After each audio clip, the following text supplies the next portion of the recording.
are going to get started. Sarah, I just want to jump right in and just tell you exactly why I wanted to have you on the show this morning.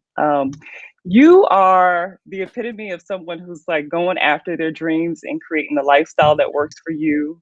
And I really think that somewhere along the way, a lot of people just kind of like stop dreaming. We have these very clear and big dreams as a child of who we want to be when we grow up. And then sometimes, we get the naysayers that we all get in this life. And then we get small. And so one of the best things that I like about you is that you were able to create the lifestyle of your dreams and to make it work for you. And I just think that's amazing. So just to tell everyone else, Sarah has traveled to over 44 countries, and you've been teleworking for well over 5 years. And right now you're doing business development for a company called Agents of Invest. And it's just been amazing. So can you tell us a little bit more about what you do?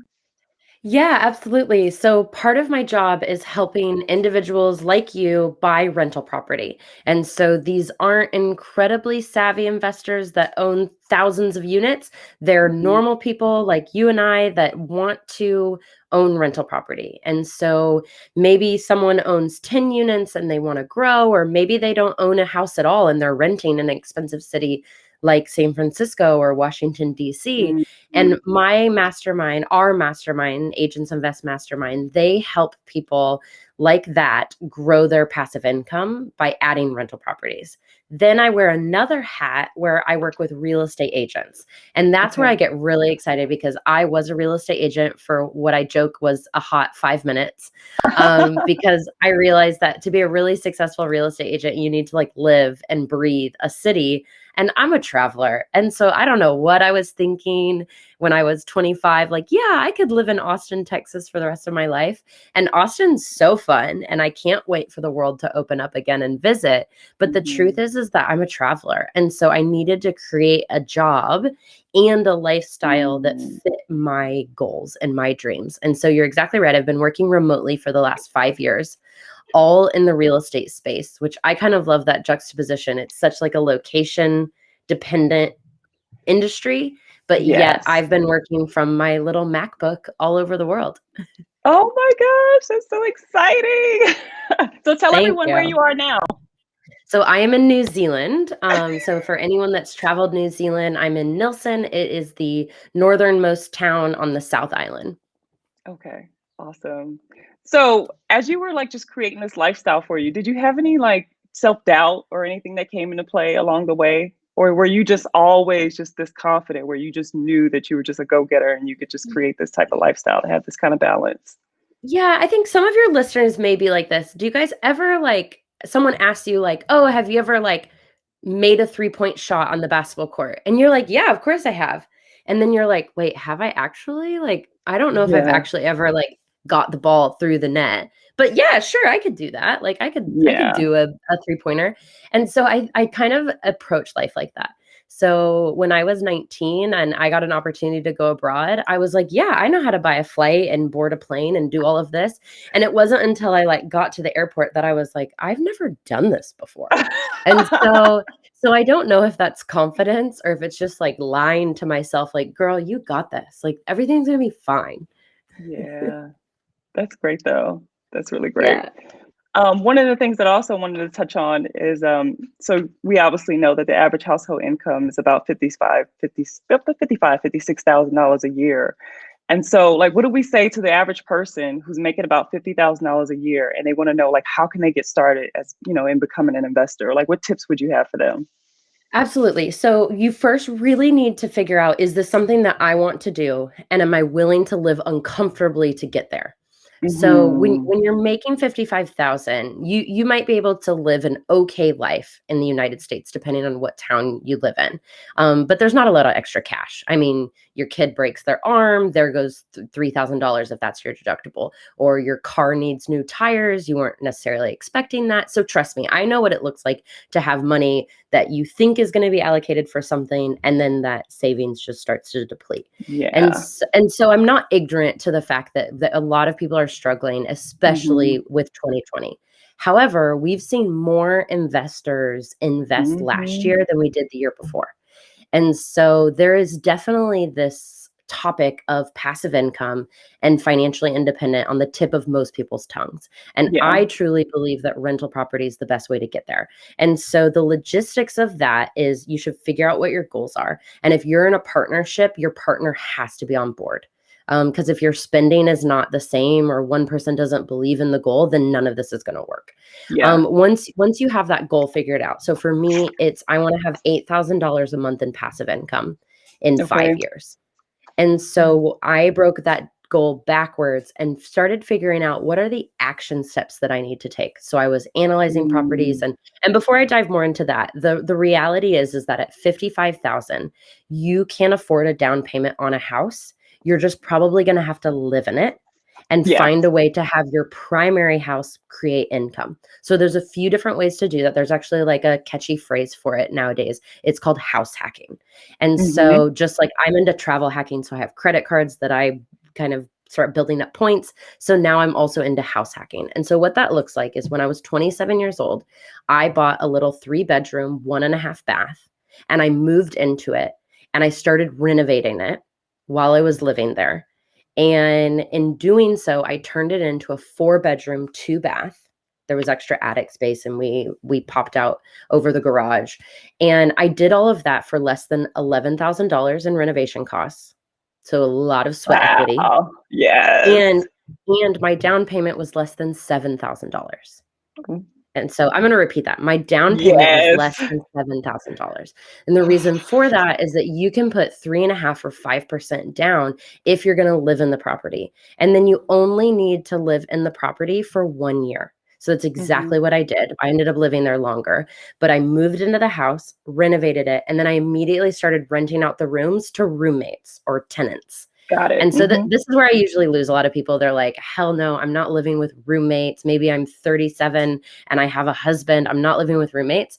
Then that's up to you. But if your goal is to find financial independence through real estate, then you have to be willing to live uncomfortably.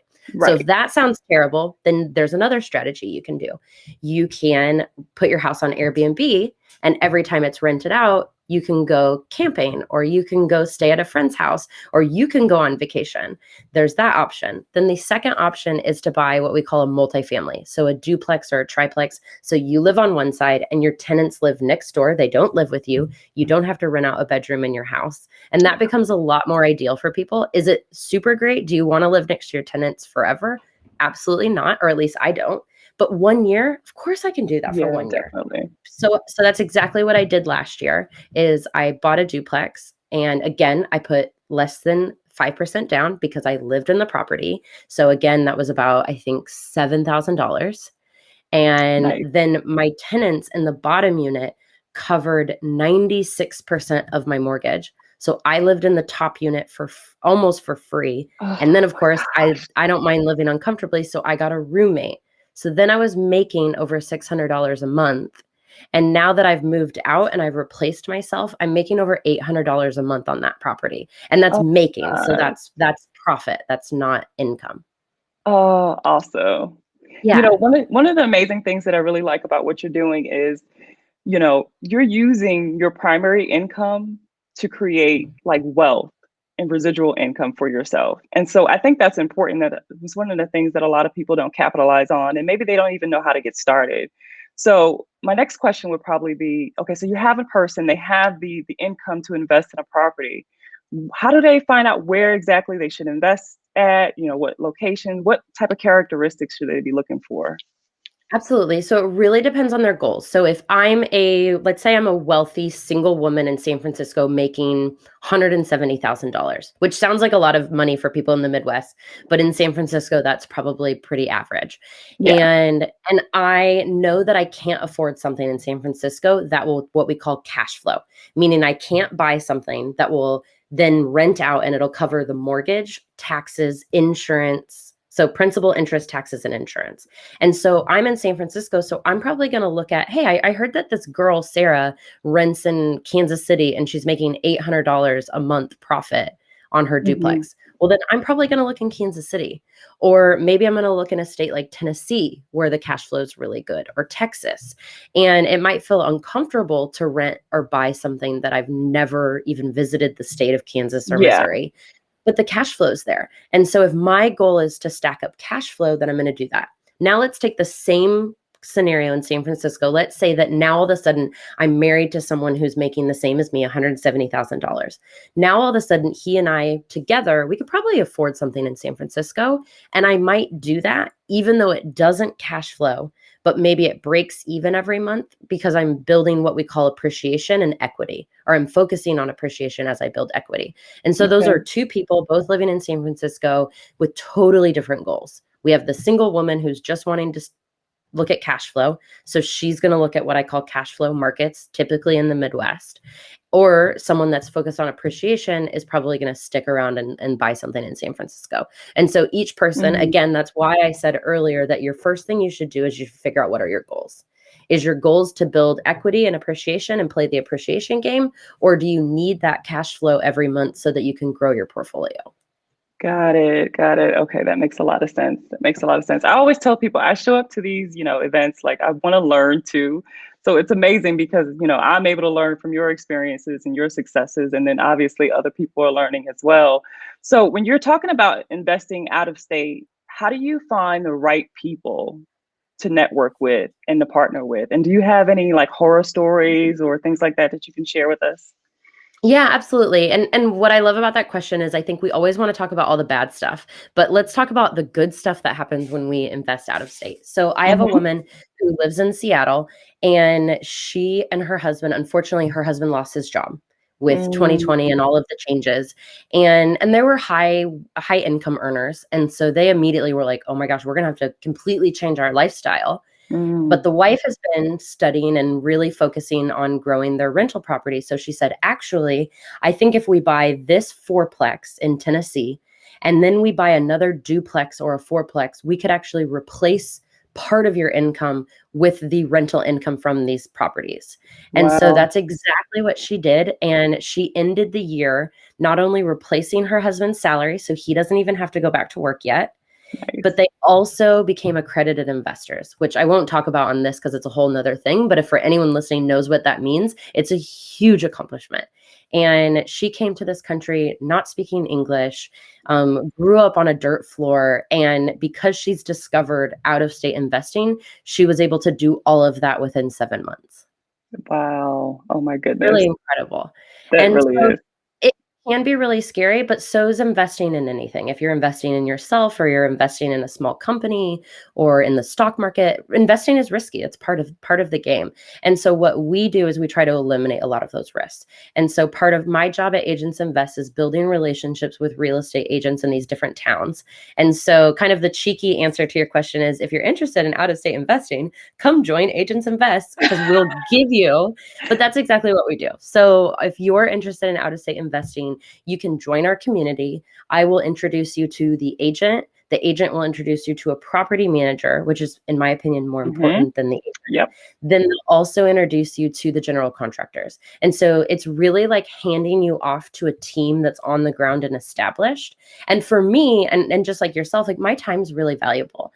And so I don't really have time to look at 5 different markets and interview 5 different teams in each of those markets, because that's 25 different conversations that I have to Right. have with agents. And agents are really good at selling themselves. And so you might get off the phone with Susie and be like, oh my gosh, Susie's amazing. Well, no, Susie's just really good at talking and she Yeah. doesn't have the credibility behind her. And so what I like about our community is that you're going to find someone that's already worked with Susie and has a long list of accomplishments behind her. So you're not doing any of this blind. Hmm. That is. Thanks, Shannon. By the way, guys, I am reading your comments. And so, hi, Kim. Thank you. Let me know what your questions are. I love that you're saying that this is right on time. Thanks, Tracy. Let me know what your questions are related to real estate. And Shannon, thanks for the compliment. I appreciate it. I love talking about this stuff because here's what I really believe is I really believe that this is accessible to people that really want it and that are in the Mhm. position to do so. One thing I don't want to do is I never want to be ignorant to the fact that a lot of people are struggling and this isn't an option for everyone. But I love to tell the story that I grew up in a pretty wealthy suburb of Kansas City. My friends on the East Coast love to joke like, wait, there's money in Kansas? And yes, there is. Kansas is not just a bunch of fields. But my family, they were really strategic about where they bought their house so that my brother and I would go to a great school. But we were definitely in what we called a starter home neighborhood. And so my dad works for a construction company and my mom cleans houses. And so they had really big dreams for my brother and I, which is why they strategically took us into this neighborhood to put us in this public school. And they worked their butts off. And so I had friends who drove really nice cars, had school paid for them, but that's not my story. My story is very different. And I'm sure everyone listening, everybody's story is really different. And what I really, truly believe about real estate investing is that anyone can make this possible. You don't have to have the college degree. You don't have to have a high income position. You don't have to come from money. Your parents don't have to be in real estate. You really can start learning about this stuff today and 90 days from now be writing offers on houses. Oh, that is so true. That is absolutely true. So one of the things that I also want to talk about is you touched on the importance of like your family encouraging you and developing and mentoring you throughout your life. What if people don't have that type of support? You know, obviously they can contact you and get that type of grooming and understanding, but throughout the way, do you have any good videos that people should watch? Any other great tips, or like how do they get that type of support and know that they are actually working with people that they can trust? Absolutely. And the saying that I like is that you can pick your friends, but you don't pick your family. Right. And I'm really glad that, I do have really supportive family. Did they believe in me buying rental property right away? Not really. My dad definitely, but even my grandpa like told my mom, I don't think this is a very good idea. And so now every time I talk to him, I mention, oh, grandpa, like this is the paycheck that came in the mail today. Like, now do you believe me? And they don't doubt my accomplishments, but were they 100% on board with me buying rental property at 27? Not really. So I wouldn't necessarily credit that to like what made it possible. I think that I don't take no for an answer. And then I surrounded myself with people that are doing this. And so if people are wanting a free resource, then they absolutely should join the Facebook group Addicted to ROI. It's our free Facebook community. We can put it in the comments. And that is really the best way to start scrolling through and seeing what people are doing. Because these are people just like you and I who are picking up rental property here and there. Maybe they're not buying 10 houses a year, but they're buying one consistently every 12 months. And they're building real wealth and not income, but wealth. Awesome. Okay. And so let's talk about a little bit deeper. I know we talked about the 3.5% down payment, but what are some other creative funding options that people may have that are available that they don't even know about? Yeah, there's so many. So I just interviewed an incredible woman. She became financially independent before 30. And she actually bought her first 7 houses while she was in her 20s. And she bought her first 7 houses not using conventional financing. So conventional financing is like Fannie and Freddie Mac. Like when you go to your mortgage lender and you say, can I have a loan on my house? That's conventional financing. She actually bought 7 houses using a ton of different strategies. So one is called private lending. So a lot of people are really surprised, but people have money. So like your kind of silent uncle or maybe past boss, maybe they would be interested in lending you $30,000 to $50,000 if you ask them, and you're giving them, I don't know, 6% interest, 10% interest. And that might be something that they'd be interested in. So there's a lot of kind of what I call secret millionaires in your database that you probably don't know about. And so you just have to start talking about real estate. And one of the kind of quick tips is I personally don't approach someone and say, oh, like, would you like to loan me $50,000? No, not really. Like, thank you for asking. But instead you can say, hey, I have this opportunity. I found this property. Here's the numbers on it. Do you know someone that would be interested in making 6% interest on their cash? And then maybe that person is like, still like, no, not me. I'm not going to lend you money. I've known you since you were in diapers.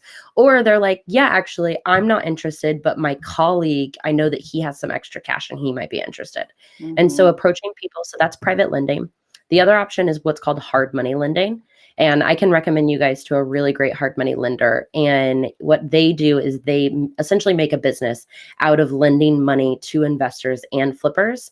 These are people, maybe they can't get the property with conventional financing, or they don't have a great enough credit score, whatever it may be. There's lots of different reasons to use hard money.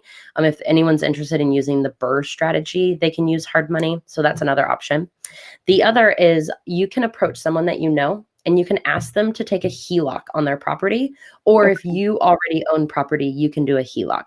And so that's a home equity line of credit, and it's essentially using your house or someone you know's house as an ATM and taking out a loan on the equity in your house. That's another option.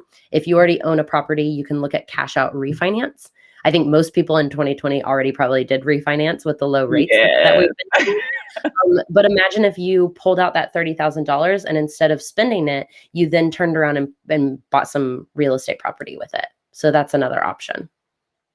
Amazing. And people are really enjoying this. Tammy said Addicted to ROI. Was that the group that you mentioned earlier? That is. Yep. And I don't know, if I click this orange button, can I type in the chat? Yep.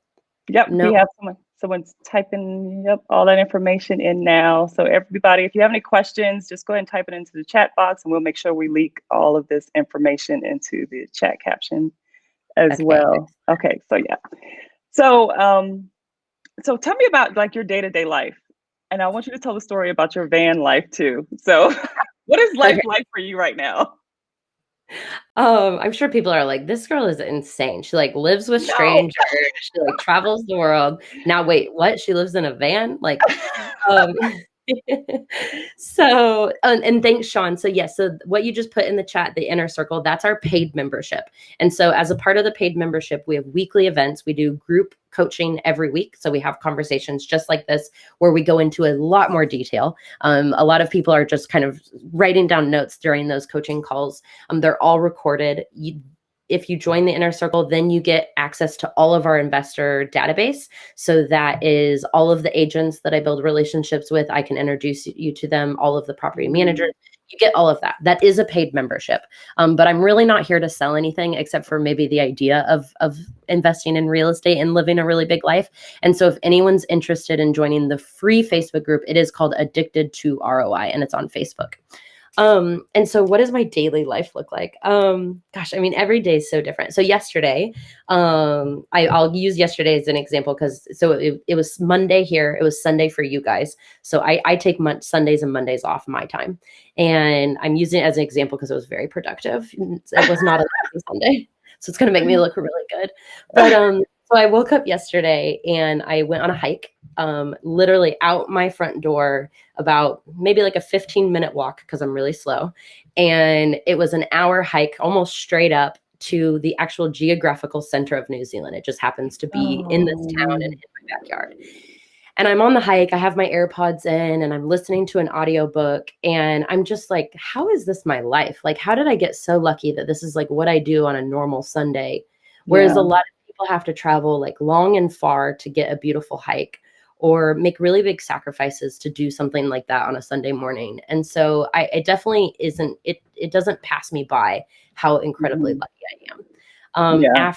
After that, I have to do a plug. So I'm from Kansas City. So I went to a bar and I watched the Kansas City Chiefs win and beat the Buffalo Bills. And so we're going to the Super Bowl.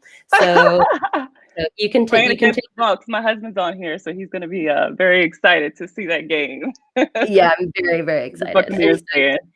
You can take the girl out of America, but you can't take the America out of the girl. So watch the Kansas City Chiefs game at a bar, and then I cooked dinner with friends because I don't know if anyone's following New Zealand, but we haven't had a COVID case, a community case on the South Island for 7 months. So we have been COVID free for 7 months. And so I feel so incredibly blessed. I can hug my friends, go to large gatherings. I went to a music festival 2 weeks ago. And so I know that my life looks a lot different than most people's. No, but you know what? What I really love about that is I want people to start dreaming again, and that's the whole purpose of doing discussions like this, because we see people like you really were able to shape the kind of life that works for you and that makes you happy and that brings you fulfillment. And you came up with a plan and a strategy to make it happen. And not only are you making it happen, but you're actually sharing that information with other people as well. So it's beautiful what comes about Yeah, that when you're living your best life and you're yeah, sharing because that information with yeah, other people. it's not a secret. I mean, No, I don't have any secret sauce. There's really not like anything, except I will say that I was intentional. you're right, Um, right. I think that like even New Zealand, like that was intentional. Like I literally wrote in my journal like countries I'd want to be trapped in during a pandemic. And then instead of daydreaming about it for weeks, I applied for a visa that day and I got on a plane the next day. Yeah, And so I was very intentional. And also with working remotely, I knew that I wanted to work remotely. And so I intentionally only applied for jobs where I could work from my computer, which is funny now because I think most jobs are remote. yeah, And so that'll be really interesting to see this like shift in history of what happens to people. But I think you need to be intentional with what you want because right. you only get so many trips around the sun. And so you could wake up 5 years from now. And that's often what, even when you started this call, you said a lot of people stop dreaming. And what I hear a lot is people say to me, "Oh, you're so lucky. I always wanted to travel." Yeah, And I'm like, and travel is a terrible example in COVID times, I right. realize. No, I get it. But I think that if something's really important to you, then you need to start taking the steps to make it happen. Right. And I think 2020 really gave us time to really reflect on what we wanted. And so I know a lot of people maybe are the kind of person that either has FOMO or you feel obligated to go to certain social events. Well, Yeah. now congratulations, you guys all just got a free pass to say like, nope, I'm not coming to that. And you really got to like evaluate like how you wanted to spend your time. Yeah. Oh, 100%.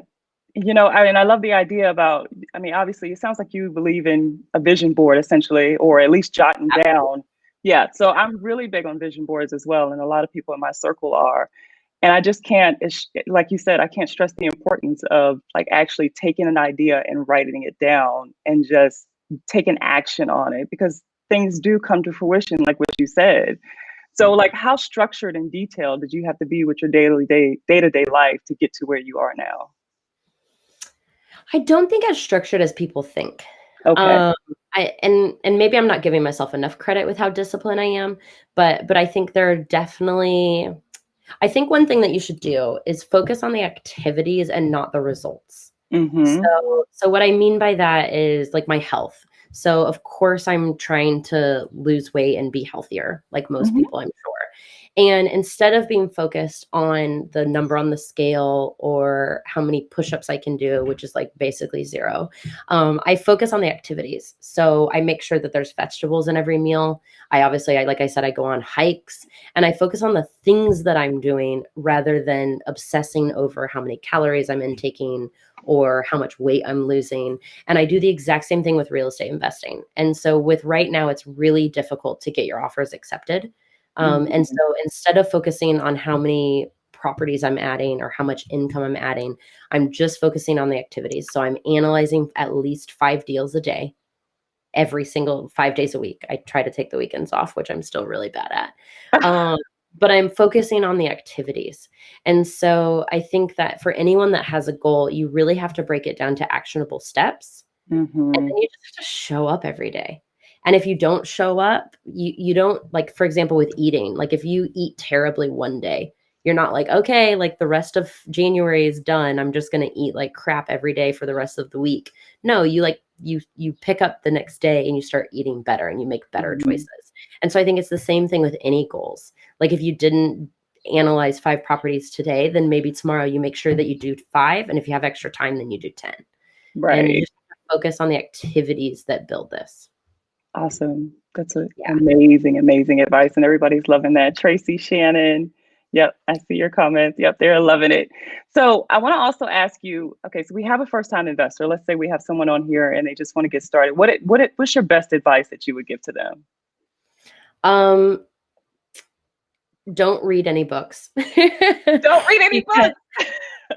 because I think what I see happen all the time is because I've been doing this for a while now, is I have people that came to me 3 years ago asking the same question that you're asking, and they still haven't bought anything. And so I think what gets in the way is people are like, okay, we have to read all the books and listen to all the podcasts and do all of these things before we can do it. And I'm telling you right now that 27-year-old me, I just knew that I wanted to own income producing property. And so I bought something. And then I learned from everything. And that can sound really scary, but here's what I knew is I knew that I could rent it out for more than my mortgage. So I knew that I would break even. And I knew that if I lost $5,000, I would still be able to eat the next day. Got it. And so I think taking action is absolutely key. And so if you're a new investor, join the Addicted to ROI Facebook group, pick a market that you're interested in, and start making offers. Awesome. That is amazing advice. Anyone else have any more questions? Yeah, and if you guys have questions about more detailed financing questions, or you want me to give you advice on your specific situation, this time is for you guys. I'm here for you. Absolutely. If you have any investor related questions, just go ahead and type them into the chat box down below and we will get those answered for you. And where is most people calling in from? So if you're on the chat box, just type in, where are you calling in from? I'd be curious.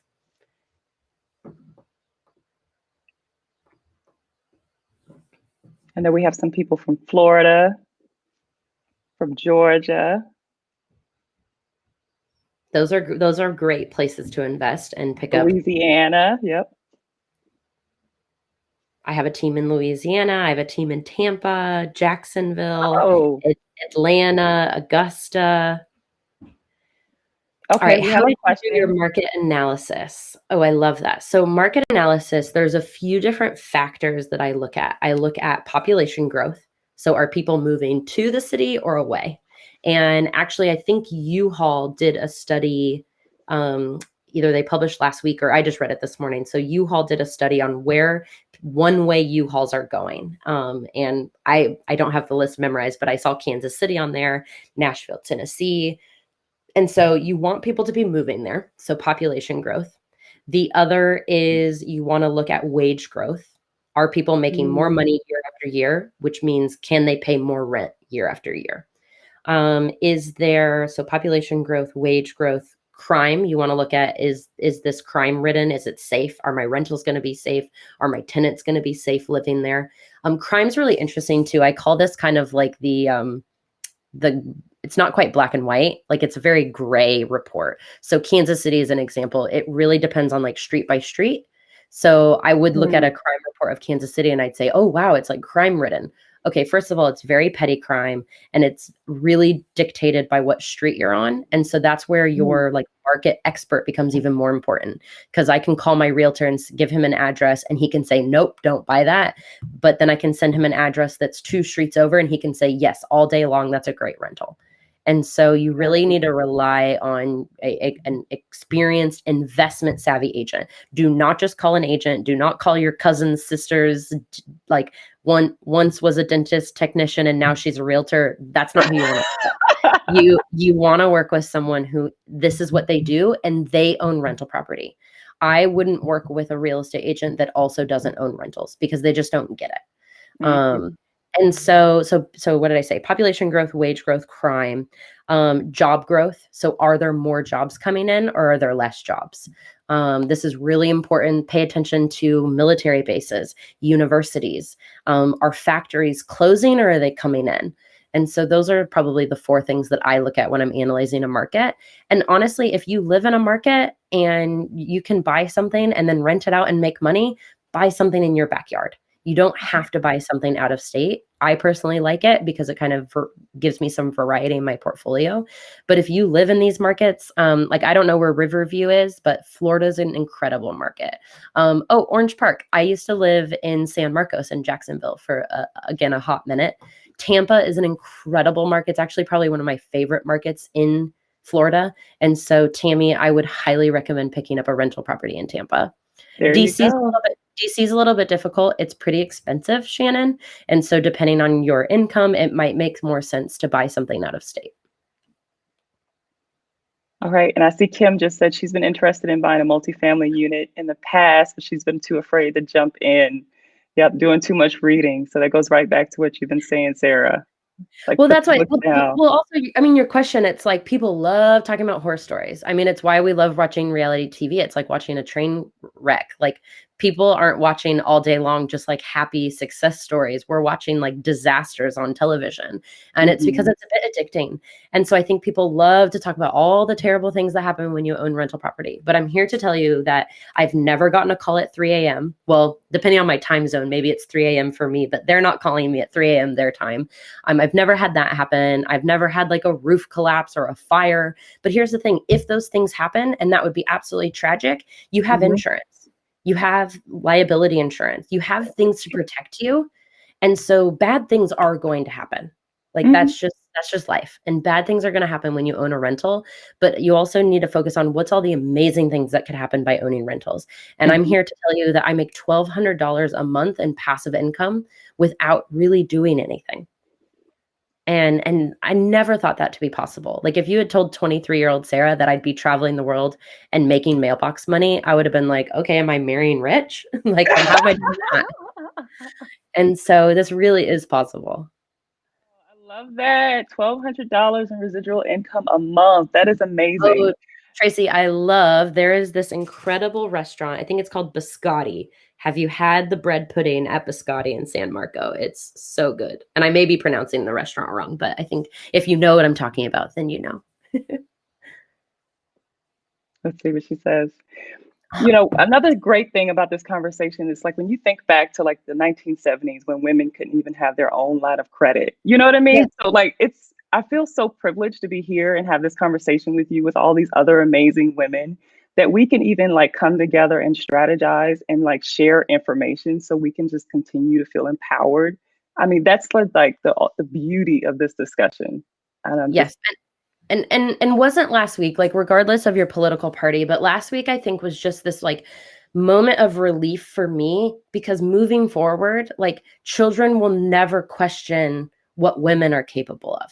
yeah. Hopefully, because we see ourselves represented in the Senate and in Congress and now as vice president. And I just think it's so amazing like what I'm able to experience versus what even my grandmother, who's incredibly young, because you know that Midwest, you all got to have babies really early, and what she's experienced versus what I've experienced. And I just feel so Mhm. incredibly blessed to be able to do this. And I mean, trust me, like I'd love a life partner, but I don't need one. Like I'm able to live and do Ooh. my life on my own, and it would be great. Like I mean, gosh, double income, no kids, that's like would sound amazing right about now. Think of all the amazing vacations I could go on, but I don't need income from a partner to buy real estate.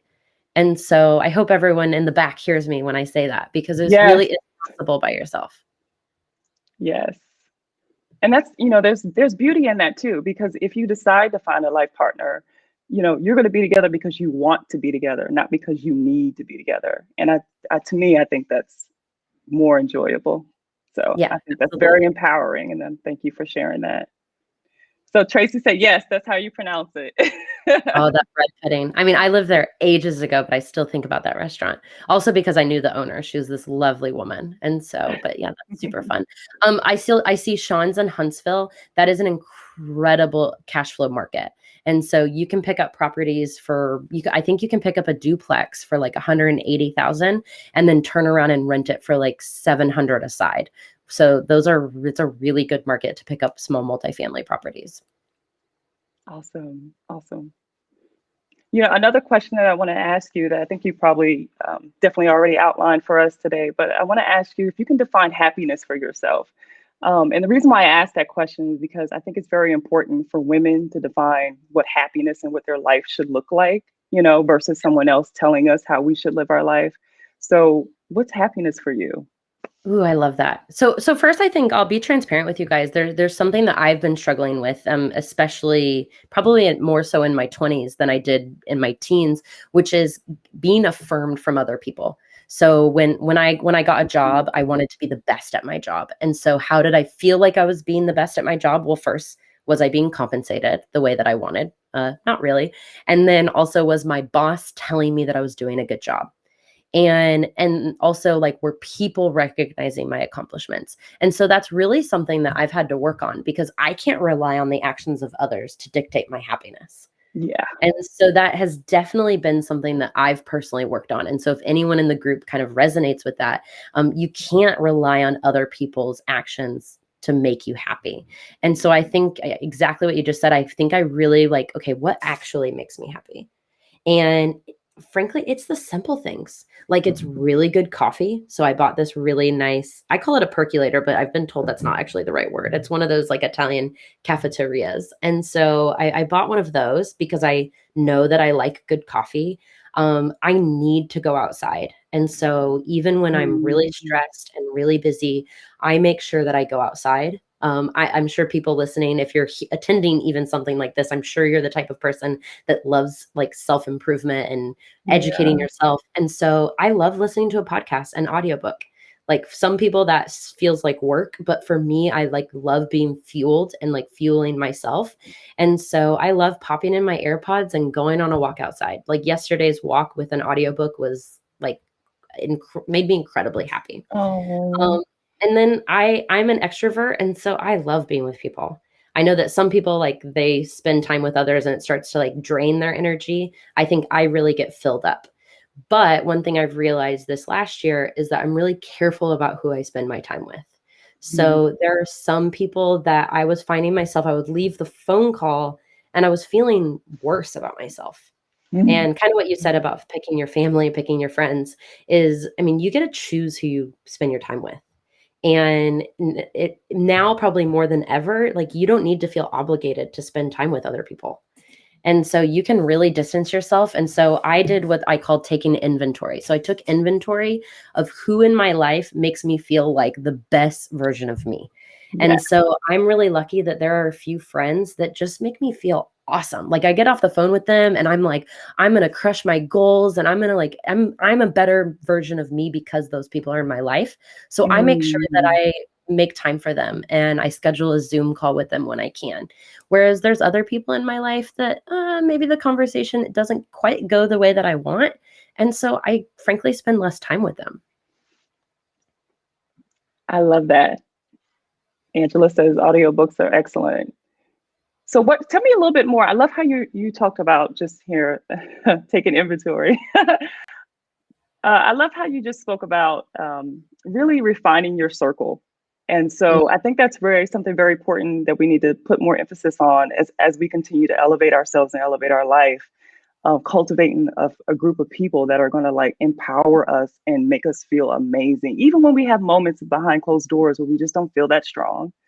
So how did you like go through that entire process? Did you just like, just let people fade away, or?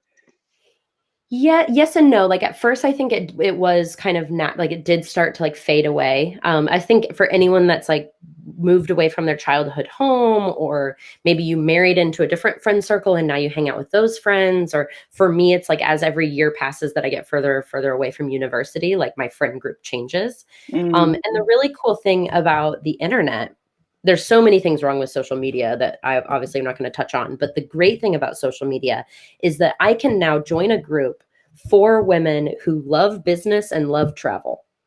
I can join a group for entrepreneurs who make six figures in business who love travel.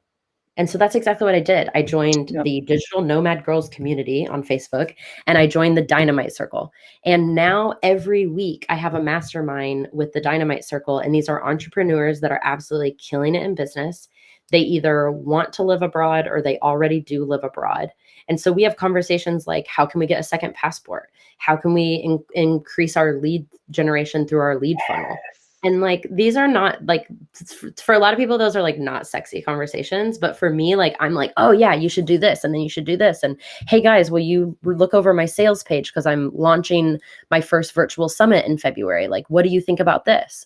And so I was very intentional about that. And what I love about that shift is that it used to be that you're probably going to be friends with your neighbor. Shout out to Kim from the second grade. But Kim and I didn't have that much in common. So obviously, naturally, we started to fade away. Or it used to be back in the day that if you had kids, then you're probably going to be friends with the mommy group. and there's probably one mommy group in your town. But the beautiful thing about today is you can go online and you can join a meetup group for people that love to play chess or people that love to go on hikes. And the internet allows you to meet strangers that can become your best friends. That is very, very true. I really, really love that. I'm sure some people are like, I'm not going on the internet and like meeting strangers. Well, you should, because it's pretty great. I mean, when you think about it, I mean, how were we able to connect? You know what I mean? Yeah. We're two women that share the same passion for empowering and helping others and sharing information. And then here we are now. And then we have more women that are going to take the conversations that you're sharing and the information that you're sharing today, and then they're going to multiply it, and it's just going to go to more people, and it's just going to circulate. So, I mean, I just think that's amazing. That's great advice too. So, yep, people are enjoying that too. So let me ask you, what's the future hold for you? What are you looking forward to? Gosh, it's funny. I'm forcing myself to live in the present. So that's something I don't do very well, is I struggle with contentment and like really feeling truly content about where I am. And so you know how some people do like a word of the year. So like they have a word for 2021. Yeah. Well, I joke that I have commitment issues clearly because I'm like bouncing around the world and I'm still single and I'm loving my life, but I have commitment issues. And so I have a word of the month. And so my word of the month for January is relax. And so usually I start off January with like a goal setting weekend, which don't get me wrong, I still did. I like went out into nature with my van and I wrote out all my goals for the year. And then I put that piece of paper away for 2 weeks because like I deserve a break. Like I have been go, go, go, go, go. And I just actually need to like recenter myself and stop focusing on my goals for a week. And with 2020, it just feels like we can't plan anything.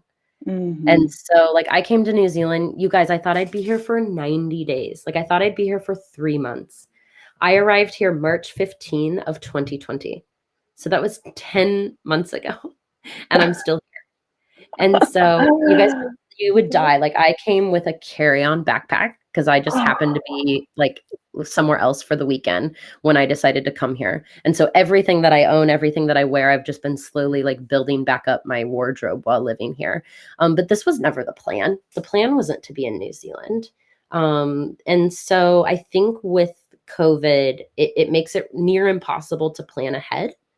And so I've just really kind of forcing myself to like enjoy what's going on in the moment. And I encourage you guys to do the same thing because it's too stressful to like, oh, can we reschedule our wedding? Or, oh, do you think we can finally go on a family vacation? Or do you think things will be better by Christmas? I mean, the answer to all of those questions is, I don't know.